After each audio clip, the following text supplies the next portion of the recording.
Hello, my friends and kindred souls. Welcome to Sage Thyme. These readings today, they're coming in with a mind of their own. Hearing. I believe we have a very different sect of the Fae coming through today. So let's get started and see what happens.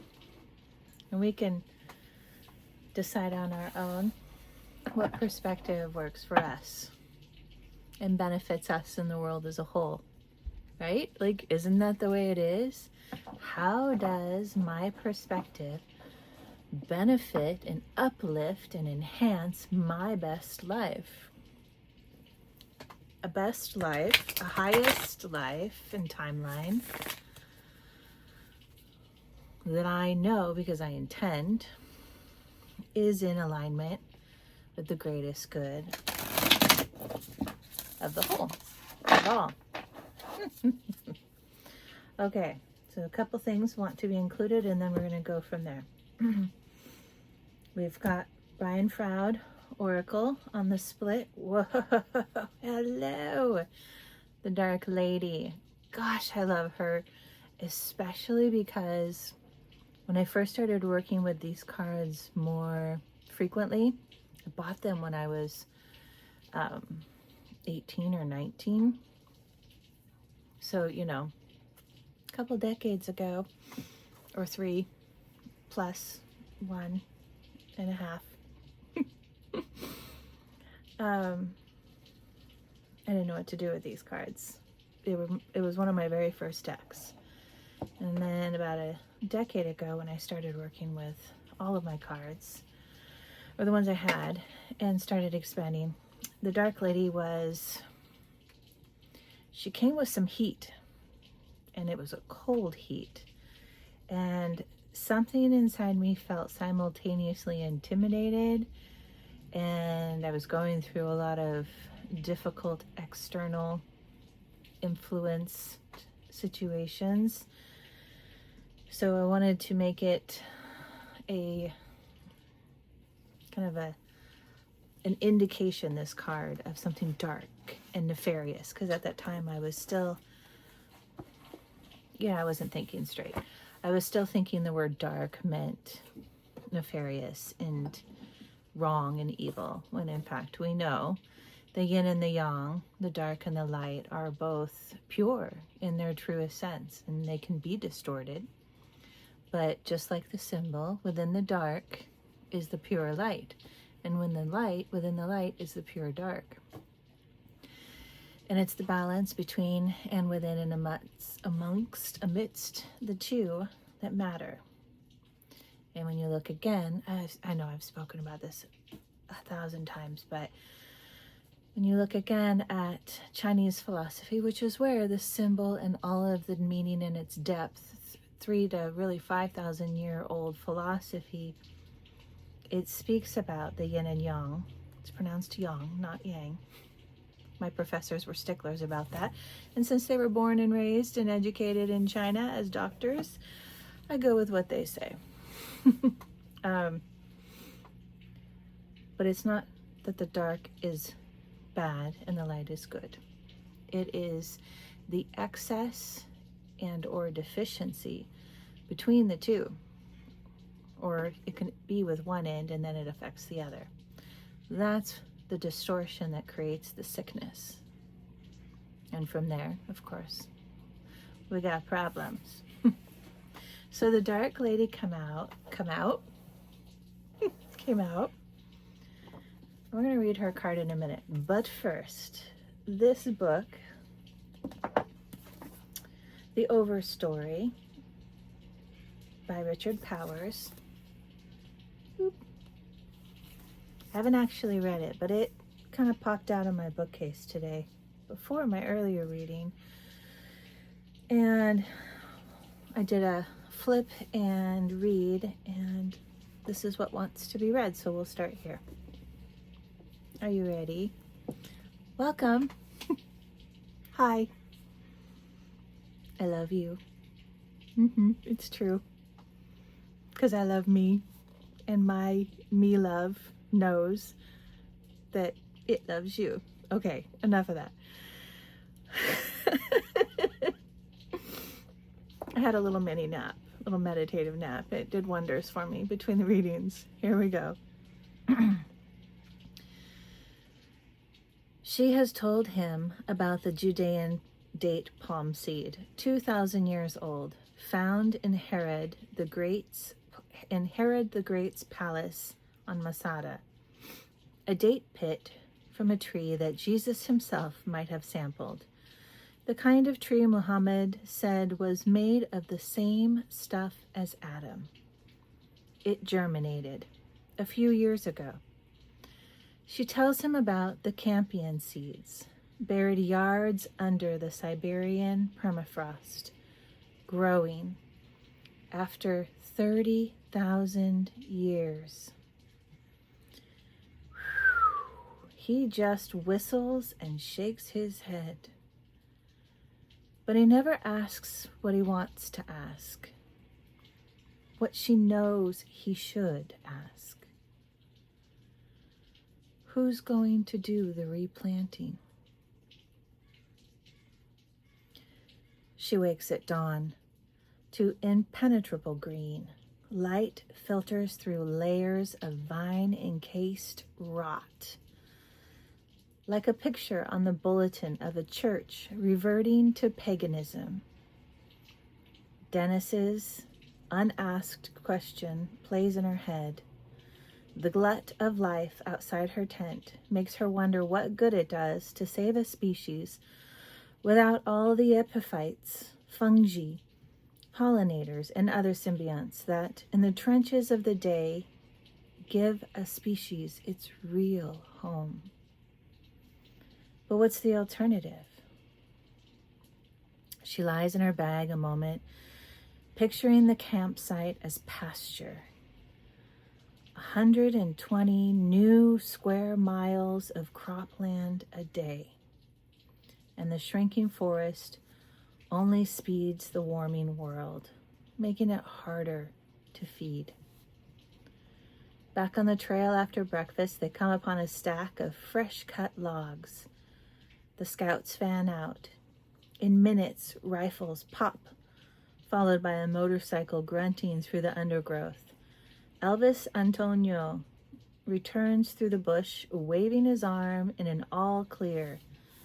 Patricia follows him onto a rough approximation of a road running up into the Pistolero shanty camp, evacuated in haste. There's little left but a stack of oily clothes, a bag of moldy manioc flour, soap flakes, and one Portuguese girly magazine that has made the rounds too many times. They set the camp on fire. The blaze feels good. A tiny orange reversal of progress. Progress. What is progress? Okay. So we've got the Dark Lady. Let's put her out front and center and see if I'm being called to another deck, but before we do, I'll see if any more want to come through Brian Froud. These fae are wonderful about having a lot to say. And right as I say that, the blank card, the no thought, 0 point quiet mind card came out in reverse, which tells me they have nothing to no say. Go to the other deck. Yes, ma'am. Yes, sir. All right. This is the other deck I'm being called to, the Shadowscape Tarot. Can't wait to read you the Dark Lady description. I often don't remember what that one says, which is really cool, actually.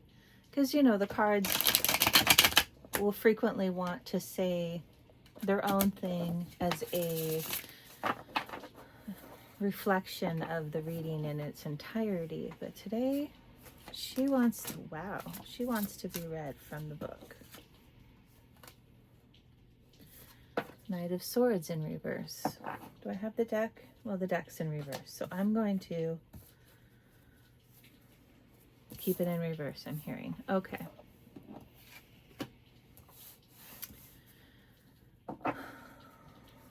Knight of Swords in reverse remembers the power of his silence, both in contemplative thought and in projected, oh my goodness, and in projected creations.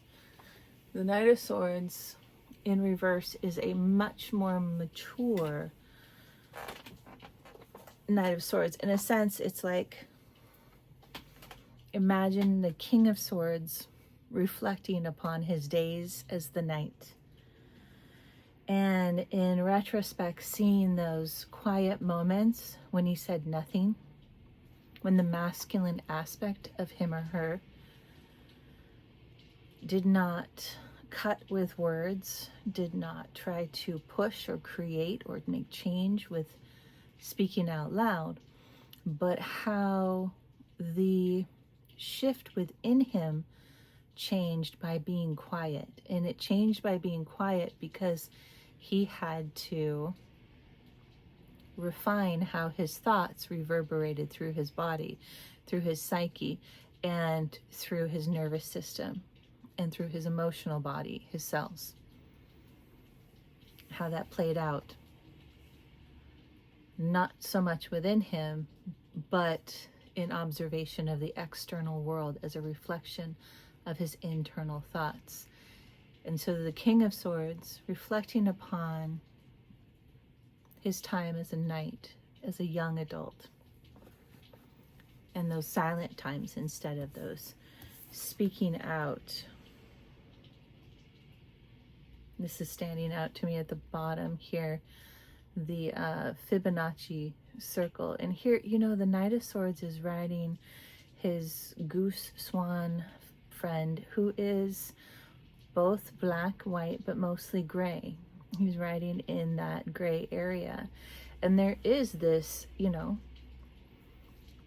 golden ratio spiraling down, but it's one of a golden light, and also a golden light that he carries within him that's coming from the higher dimensions. So that's really illuminating to me a rite of passage that recognizes the value and validity through experience of channeling information and wisdom and working with that both verbally out loud as well as in this card is speaking to silently, because we're all telepathic whether we know it or not, and that may come in the form of actual telepathic communication in the fourth dimensional spaces and others that we may not exactly know or understand.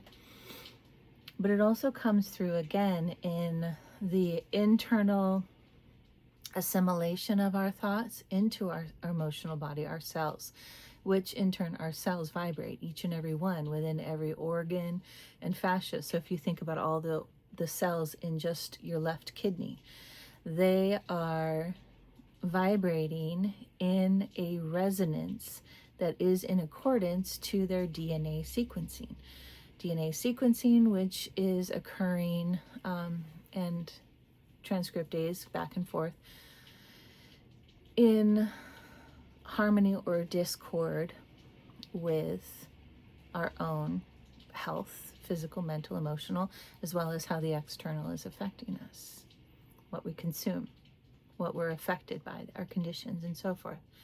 And so that left kidney is playing its own harmonics, and the right kidney may be playing an entirely different harmonics in the liver. I mean, we don't even know. And then the gut and the intestines and the heart and the lungs and all the parts. Don't forget about the fascia. I mean, that's everywhere. That's the webbing. So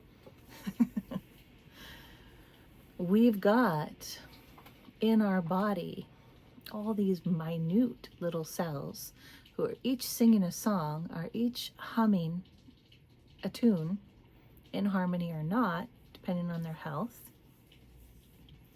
And they are being countered like pebbles dropped in the water in a pond in different spaces.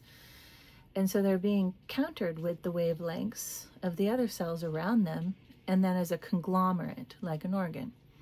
But then you take another organ, and in it has its own. So you've got maybe this left kidney who's like, but the liver's like, heavy metal, dar, dar, dar, and maybe the liver sings heavy metal, and that's in its own way very harmonic, and it is, if it is, right? But they have to find a way to come together and be in harmony together within a system. That's a lot of what homeostasis premises. Of course, it's biochemical and physiological and all the things, right? I'm not sure why we got all scientific-y, but we did. Okay. Interesting. And then the King of Pentacles came out. Wow. Okay, yeah. So, King of Pentacles. He is, and he becomes, and he creates as he are. I'm hearing him say, I am what I are. And that's what I create, and that's what is. In myself, as myself, and all around me. As my roots dig deep into the soil, not because I penetrate and force myself into the earth and her nutrients and her provisions and the home that she gives, but because I wish to co-create and communicate with her and all parts of her, which is the world around me, which is me, because I am becoming a part of it all consciously. And that's the harmony between the left kidney and the liver, et al. And I got these three. They kind of flew out and then hid. So let's take a quick peek. Knight of Wands, Queen of Wands, and the Chariot. Okay, they want to be talked about. So the Knight of Wands is moving into the Queen of Wands.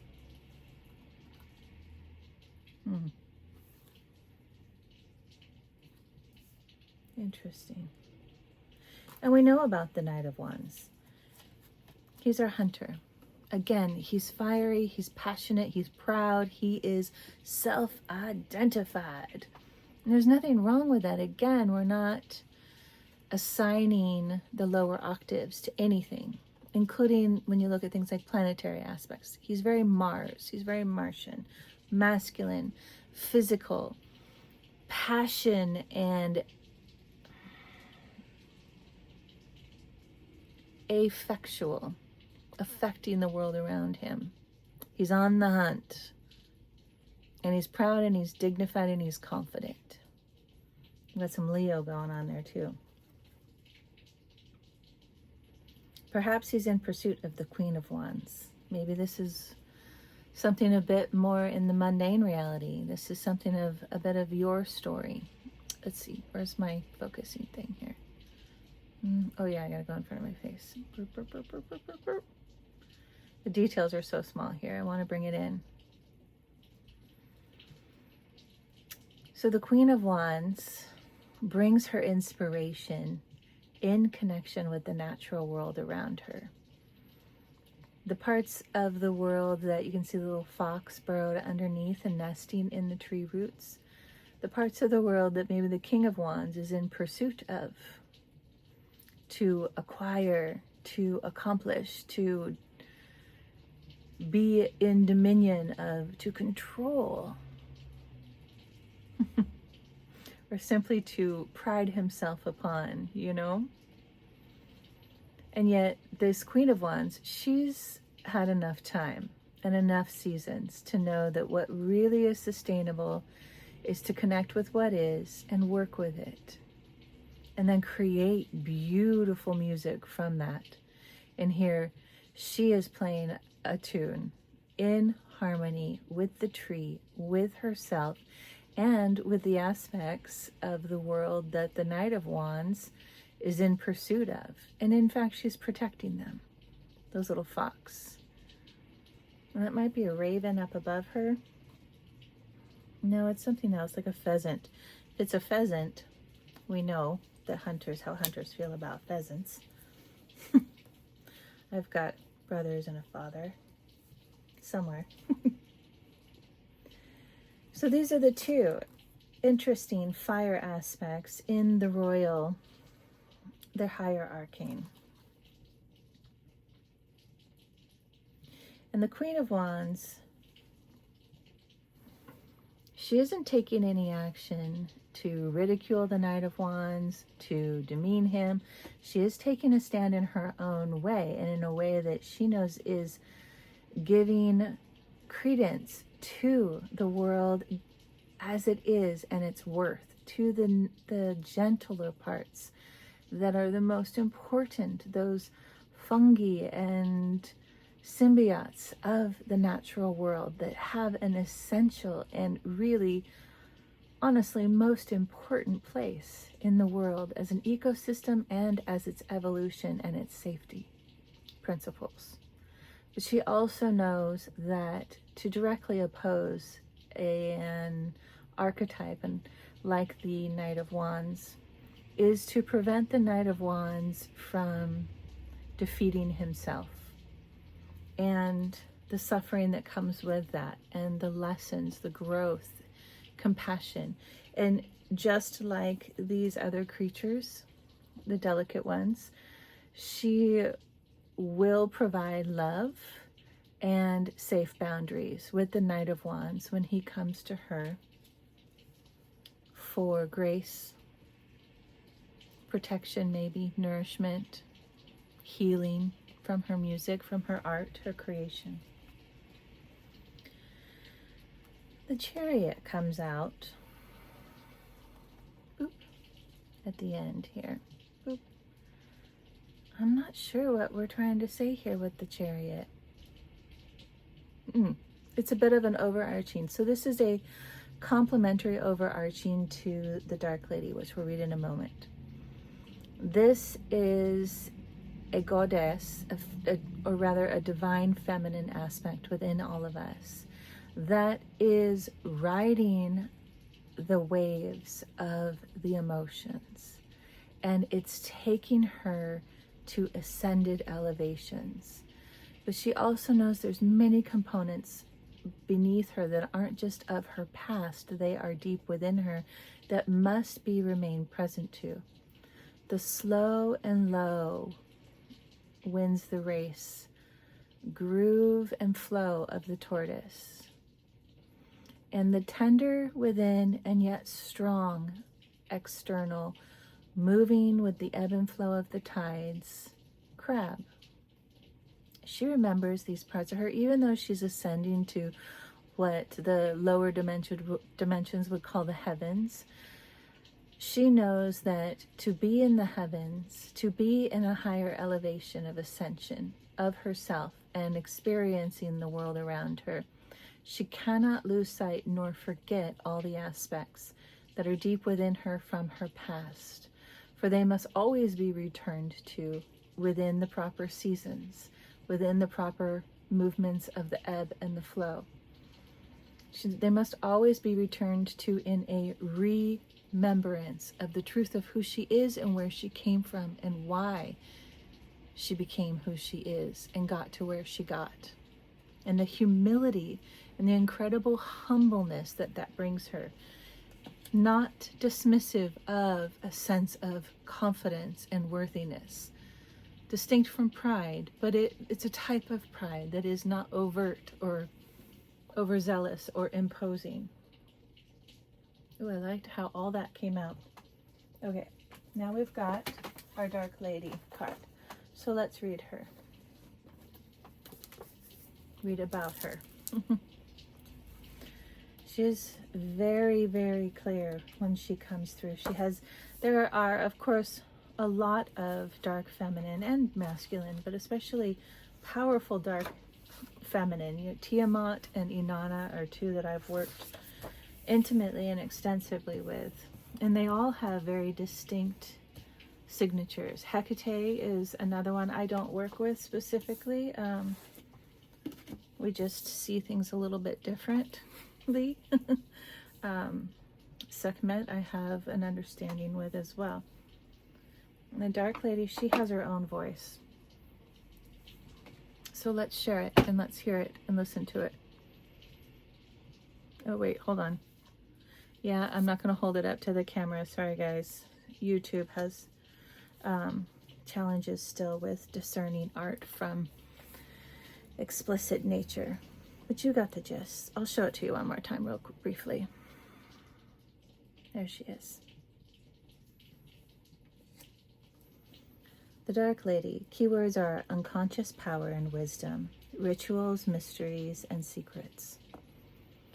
The Dark Lady is the high priestess of the mysteries.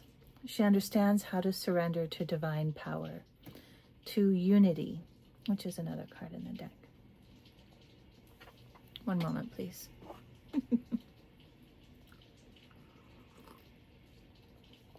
Pause for emphasis. She understands how to surrender to divine power, which is the all, the dark and the light, all together as one. She has the profound intuitive knowledge that is only to be found by looking deeply into our own beings and natures. We find her through meditation, in sleep, and within inner peace, ecstasy, and total despair. I am writing this at a time of the dark moon, which is her time. She is the guardian of beings unborn, of unconscious ideas, and of seeds sprouting in the dark, cold earth, tender and fragile, and as yet unready to face the bright sun and the winds of spring. Imbolc. It's exactly what Imbolc represents. She holds the embryonic hopes we have not yet realized we have.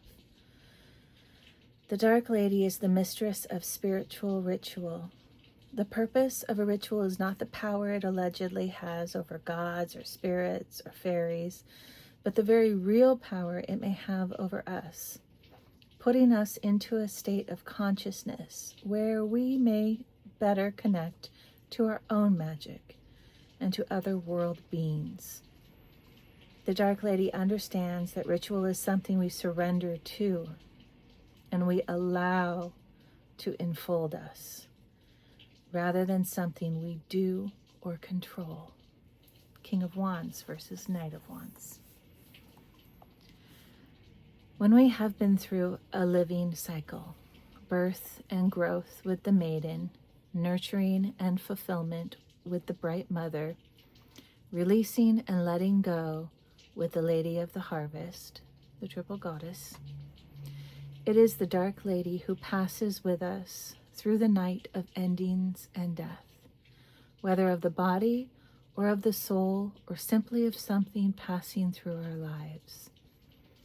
It is she who holds and guides us as we reconceive ourselves and prepare to be born anew. In as simple an act as breathing, we see all four of them inhaling with the maiden, the moment of fullness with the bright mother, exhaling with the Lady of Harvest, and the moment of empty, waiting stillness with the Dark Lady. She is there in our very last moments of deepest grief, helping us to move forward to the stillness and peace of the place beyond grief.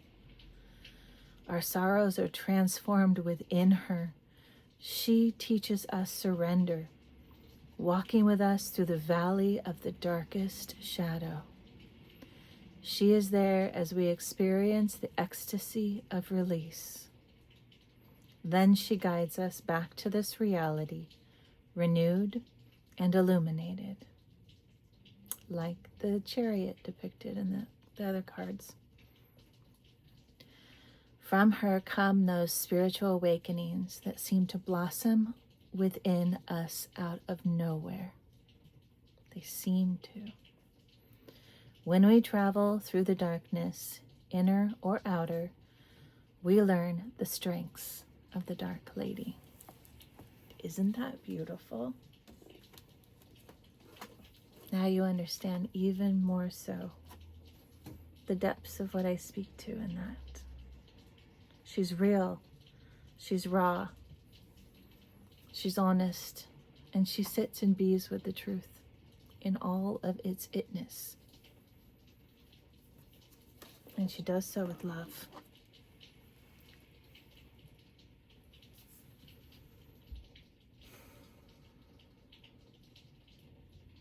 Thank you, my friends, for being here. Thank you for being a part of this ever so gently, ever so slowly and steadily growing community of consciousness, of depth, of honest, authentic, recalibration of the things and the words and the ideas, the constructs, the institutions, the ways of living and being into something so much more true and powerful and symbiotic and magical, just magical in those slowing down, attention to detail, have and do less to be and experience so much more moments of our everyday life, which no longer becomes a quick everyday, but becomes in and within each day these expansive moments every step of the way, miraculous, most would say right now. But you know that within the magic and within the miracle is simply you and your connection to each and every bit and piece and part of the all that presents itself and how you meet it. So I am so grateful for you. I love you. Thank you for being here again. Thank you for liking, subscribing, commenting. I love hearing from you. Thank you for breathing in